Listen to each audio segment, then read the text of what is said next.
नमस्कार दोस्तों, भोजपुरी अपडेट में आपका स्वागत है। तो आज बात करने वाला है पवन सिंह के 2 अपडेट के बारे में। तो वीडियो के अंत तक बने रहे और जो भाई लोग हमारे इस चैनल को सब्सक्राइब नहीं किए हैं वो इस चैनल को सब्सक्राइब कर ले, क्योंकि भोजपुरी और माघी का हर अपडेट सबसे पहले हमारे चैनल पर ही दिखाया जाता है। तो दोस्तों, पहली खबर है कि पवन सिंह का गाना चूल्हा अलगे जरी, ये गाना 100 मिलियन व्यूज प्लस क्रॉस कर चुका है।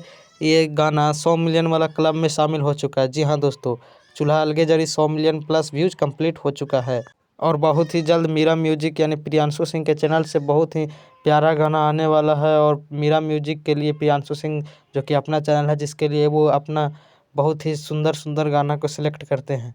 आगे चलिए, आगे पवन सिंह के अगली अपडेट के बारे में बताते हैं। पवन सिंह के गाना के एक नए गाने का शूटिंग किया गया है रात में, जो कि बहुत ही प्यारा गाना आने वाला है, जो कि लगन स्पेशल है, जो कि बहुत ही जल्द आने वाला है।